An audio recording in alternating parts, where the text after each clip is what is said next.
Selamat pagi anak-anak, bertemu kembali di pelajaran pendidikan agama Katolik. Baik, sebelum kita memulai pembelajaran kita pada hari ini, mari kita awali dengan doa. Marilah kita siapkan hati kita untuk berdoa. Dalam nama Bapa dan Putra dan Roh Kudus. Amin. Ya Allah Bapa di dalam surga, puji dan syukur kami haturkan kehadirat-Mu atas berkat dan perlindungan-Mu. Engkau telah melindungi kami dari tadi malam hingga pagi hari ini. Sekarang kami akan memulai pembelajaran kami. Kami mohon ya Bapa, utuslah Roh Kudus-Mu ke atas kami semua, agar apa yang kami lakukan pada hari ini dapat berjalan dengan lancar dan sesuai dengan kehendak-Mu. Nama-Mu tetap kami puji, kini dan sepanjang masa. Amin. Dalam nama Bapa dan Putra dan Roh Kudus. Amin. Oke, baik anak-anak. Pada hari ini kita akan masuk materi baru, materi bab 2, dengan subtema pertama, Kerajaan Allah sebagai pokok pewartaan Yesus.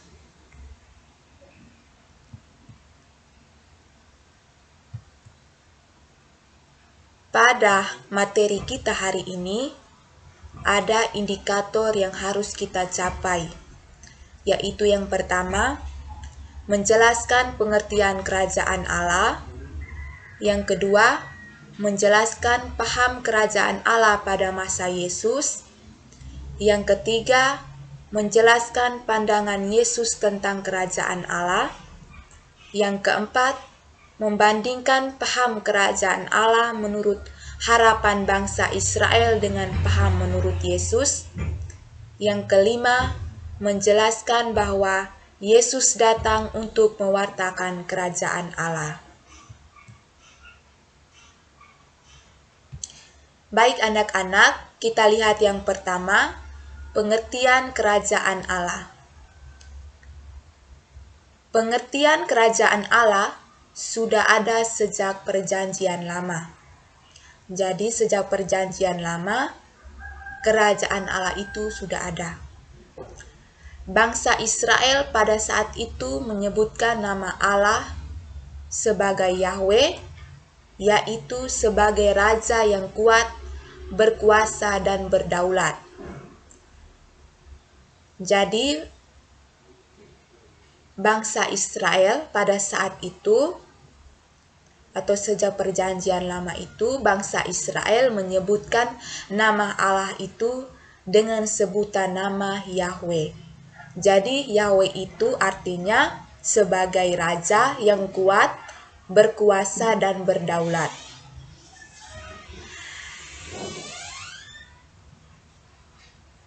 Ini kata-kata ini bisa kita lihat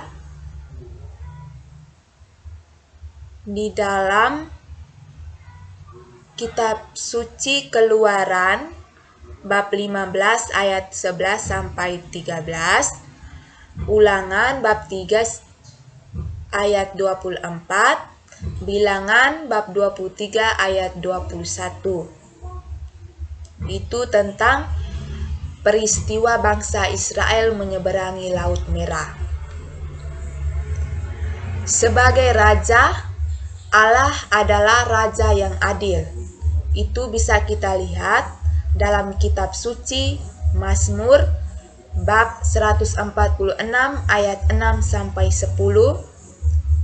Raja yang melindungi orang miskin, itu bisa kita lihat dalam kitab suci Imamat bab 25 ayat 35 sampai 55. Raja yang mulia, Raja yang berkuasa atas seluruh bumi, dan Raja yang berkuasa untuk selama-lamanya. Itu bisa kita lihat dalam kitab suci Mazmur bab 29 ayat 10. Dalam Perjanjian Baru, pokok pewartaan Yesus adalah kerajaan Allah, di mana dinyatakan dalam Injil yang berbunyi, "Waktunya telah genap, kerajaan Allah sudah dekat." Ini bisa kita lihat dalam Injil Markus bab 1 ayat 15. Pernyataan itu menerangkan bahwa kerajaan Allah itu adalah Allah yang datang sebagai Raja sudah dekat. Jadi, pernyataan bahwa waktunya telah genap, kerajaan Allah sudah dekat. Maksud dari pernyataan itu bahwa kerajaan Allah itu adalah Allah sendiri yang datang sebagai Raja. Dan Dia datang sebagai Raja sudah dekat. Jadi pokok pewartaan Yesus tentang kerajaan Allah itu di mana dinyatakan dalam Injil bahwa waktunya telah genap, kerajaan Allah sudah dekat. Jadi kerajaan Allah yang dimaksud itu adalah Allah sendiri yang datang sebagai Raja. Kerajaan Allah berarti turun tangan Allah untuk menyelamatkan, untuk membebaskan dunia secara total dari kuasa kejahatan. Jadi kerajaan Allah itu sendiri artinya tangan Allah untuk menyelamatkan, untuk membebaskan dunia secara total dari kuasa kejahatan.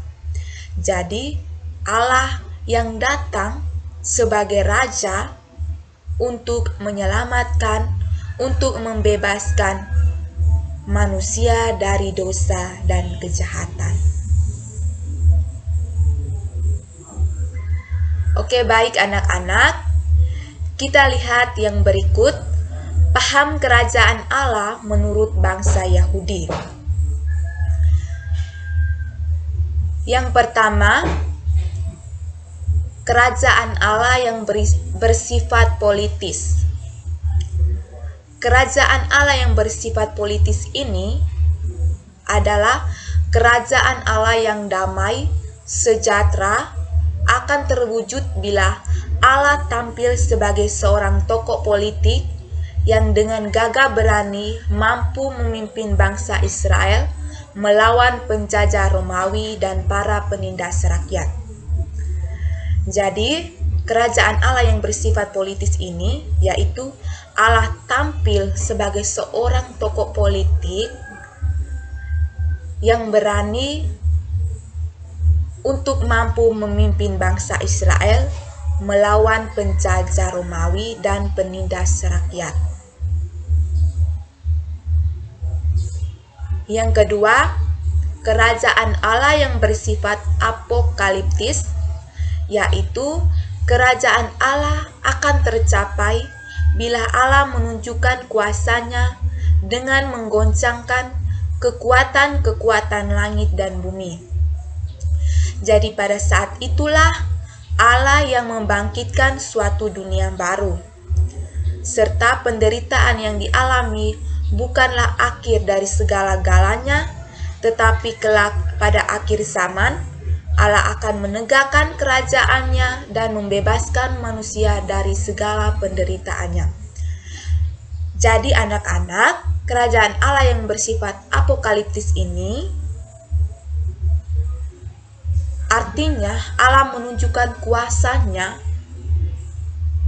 dengan menggoncangkan kekuatan-kekuatan langit dan bumi.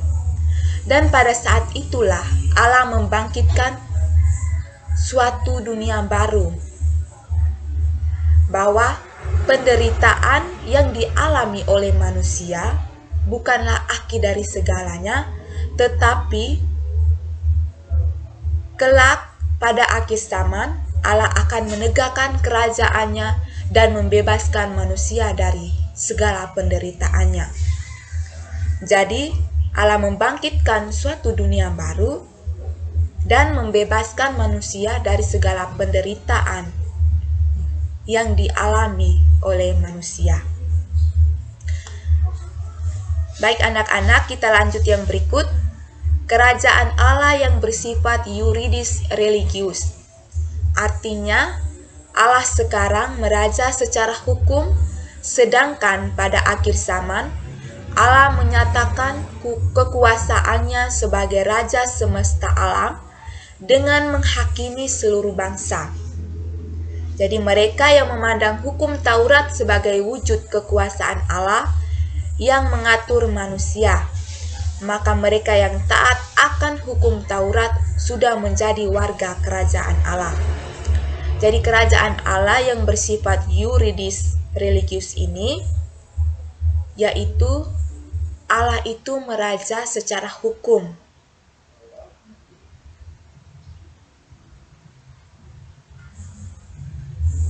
Dan sebagai wujud kekuasaan Allah yang mengatur manusia, di mana kita sebagai manusia harus taat akan hukum yang sudah menjadi hukum warga negara, warga kerajaan Allah.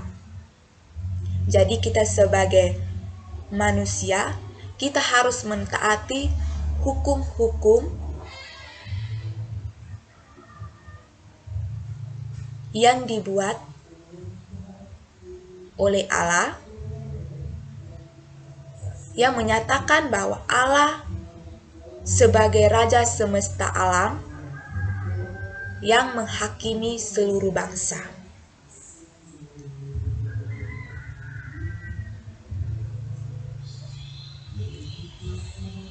Baik anak-anak, kita lanjut yang berikut. Pandangan Yesus tentang kerajaan Allah.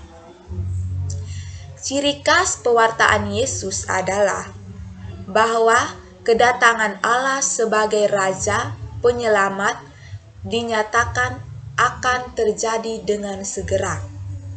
Jadi, pandangan Yesus tentang kerajaan Allah ini, ciri khas yang pertama yaitu, ciri khas dari pewartaan Yesus yaitu bahwa dia menyampaikan bahwa kedatangan Allah itu sebagai Raja Penyelamat umat manusia. Bagi Yesus, kedatangan kerajaan Allah mendesak karena kemalangan manusia hampir tidak tertahan lagi. Sampai pada zaman Yesus, pewartaan Yesus bukan janji-janji lagi, sebab dalam diri Yesus kerajaan Allah telah datang. Pada hari ini genaplah nas ini sewaktu kamu mendengarnya. Jadi pernyataan itu bisa kita lihat dan kita buka pada Injil Lukas bab 4 ayat 14 sampai 32. Jadi pada zaman Yesus itu, pewartaan Yesus itu bukanlah sebuah janji-janji, tetapi sebuah kenyataan bahwa kerajaan Allah itu telah datang. Kerajaan Allah itu akan datang, dan kerajaan Allah itu terwujud dalam diri Yesus Kristus. Jadi, pandangan Yesus mengenai kerajaan Allah ditunjukkan kepada pertobatan manusia, di mana Yesus mengingatkan orang supaya selalu siap siaga menerima kerajaan Allah bila kerajaan Allah itu tiba. Jadi anak-anak, pandangan Yesus mengenai kerajaan Allah itu ditunjukkan kepada pertobatan kita umat manusia. Jadi, Yesus mengingatkan kepada kita bahwa kita harus siap siaga menerima kerajaan Allah yang akan datang, dan kerajaan Allah itu datang dengan segera, dan kita sebagai umat manusia, kita harus bersiap siaga, kita harus bersiap untuk menerima kedatangan kerajaan Allah itu, di mana kerajaan Allah itu diwujudkan dalam diri Yesus Kristus.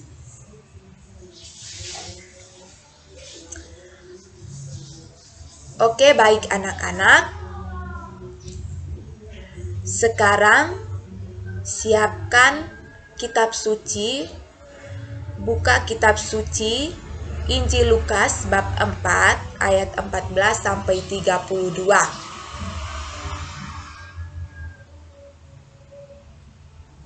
Kalau sudah membukanya, silakan membaca kitab suci Injil Lukas bab 4 ayat 14 sampai 32. Oke, baik anak-anak. Setelah membacakan kitab suci Injil Lukas tadi, kita bisa berdiskusi bersama-sama. Ada 4 pertanyaan diskusi yang harus kita jawab. Pertanyaan diskusi ini akan kita jawab bersama-sama pada pertemuan kita berikutnya. Jadi, untuk pertanyaan diskusi ini bisa adik-adik membacakan kembali kitab suci Injil Lukas tadi, dan pertanyaan diskusi ini bisa dijawab dan dicatat di dalam buku catatan agama. Setelah pertemuan kita akan membahas bersama-sama tentang 4 pertanyaan diskusi ini akan kita bahas bersama-sama dalam pertemuan kita berikutnya. Baik anak-anak, kita lanjut yang berikut. Yesus datang untuk mewartakan kerajaan Allah. Kerajaan Allah adalah panggilan dan tawaran rahmat Allah, dan manusia harus menerimanya dengan sikap iman yang dinyatakan dalam perbuatan yang baik, sebab kerajaan Allah kendatipun berarti Allah dalam kerahimannya juga merupakan kenyataan bagi manusia. Jadi kerajaan Allah itu merupakan suatu panggilan dan tawaran dari Allah, dan manusia itu harus menerimanya. Dan sikap iman yang dinyatakan oleh manusia itu, di mana manusia harus menerimanya, dinyatakan dalam perbuatan yang baik.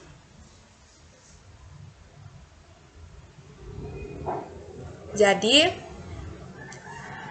kita sebagai umat manusia, umat beriman, sikap kita untuk menerima panggilan dan tawaran dari Allah itu, yaitu kita nyatakan dalam perbuatan kita yang baik, dalam kenyataan hidup kita sehari-hari. Kerajaan Allah harus diwujud nyatakan dalam kehidupan manusia. Jadi anak-anak di sini bahwa kerajaan Allah itu harus kita wujudkan, harus kita wujud nyatakan dalam kehidupan kita sehari-hari. Jadi contohnya kita harus berbuat baik, kita harus saling membantu, saling menolong antar sesama kita umat manusia. Jadi perbuatan baik itu adalah suatu wujud bahwa kita sebagai umat beriman menerima kedatangan kerajaan Allah, menerima panggilan dan tawaran rahmat Allah. Pengharapan akan kerajaan Allah tidak tertuju kepada suatu peristiwa yang akan terjadi dalam masa yang akan datang, melainkan diarahkan kepada Allah sendiri dan mendaki kenyataannya dalam penyerahan itu sendiri, kalau manusia boleh bertemu dengan Allah. Jadi, pengharapan akan kerajaan Allah itu tidak tertuju pada suatu peristiwa yang akan datang dalam kehidupan kita, tetapi sesuatu yang diarahkan kepada Allah dan menjadi kenyataan dalam diri kita sendiri bahwa kita sebagai umat beriman, kita boleh bertemu dengan Allah. Jadi pengharapan dari akan kerajaan Allah itu bahwa manusia boleh bertemu dengan Allah. Jadi diarahkan kepada Allah sendiri yang menjadi kenyataan dalam penyerahan itu bahwa manusia boleh bertemu dengan Allah. Untuk dapat menjadi warga kerajaan Allah, kita dapat belajar dari sabda bahagia yang diwartakan Yesus, yaitu dalam hidup sepenuhnya kita harus menyadarkan diri kepada kekuatan Allah sebagai satu-satunya sumber kekuatan. Jadi, yang kita dapat untuk mendapatkan warga kerajaan Allah, kita harus belajar dari sabda kebahagiaan yang diwartakan oleh Yesus. Jadi sabda kebahagiaan, sabda bahagia yang diwartakan oleh Yesus itu bahwa dalam kehidupan kita, kita harus menyadarkan diri kita bahwa kekuatan Allah itu sebagai satu-satunya sumber kekuatan umat manusia. Jadi, sumber kekuatan umat manusia itu satu-satunya itu dari Allah sendiri. Jadi, Allah itu adalah satu-satunya sumber kekuatan kita umat manusia. Untuk itu, anak-anak, kita harus rela melepaskan raja-raja yang lain, seperti harta dan kehormatan, dan rela pula mempertaruhkan segala-galanya, termasuk diri sendiri demi sang raja. Jadi, kita menyadarkan diri kita bahwa kekuatan kita, sumber kekuatan kita satu-satunya itu dari Allah.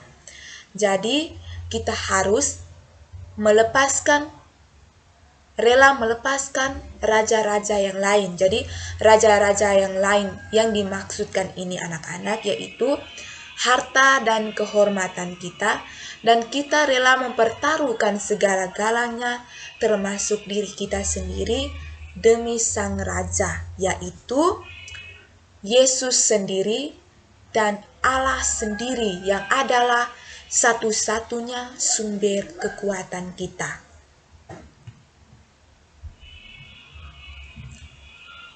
Baik anak-anak, sebelum kita mengakhiri pelajaran kita hari ini, ada refleksi. Untuk hari ini kita belajar tentang kerajaan Allah yang diwartakan oleh Tuhan kita Yesus Kristus. Jadi anak-anak, kerajaan Allah itu merupakan permulaan pelaksanaan karya keselamatan Allah yang akan menjadi sempurna pada akhir zaman. Kerajaan Allah itu juga adalah warta pertobatan sekaligus pengharapan. Jadi kerajaan Allah itu merupakan permulaan pelaksanaan karya keselamatan Allah.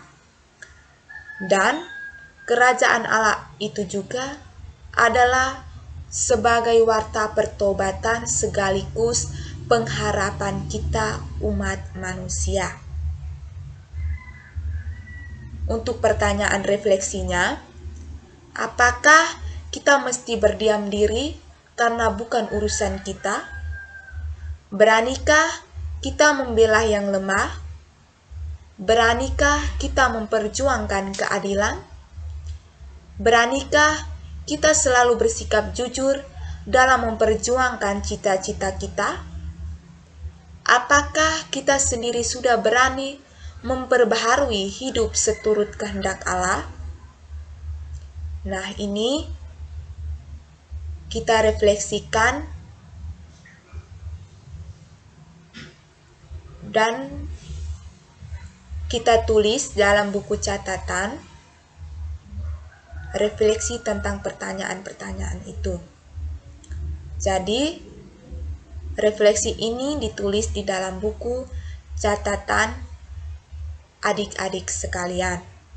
Jadi ini, untuk refleksi ini, Ibu tidak akan periksa, tetapi adik-adik refleksikan ini dan tulis di dalam buku catatan adik-adik sekalian.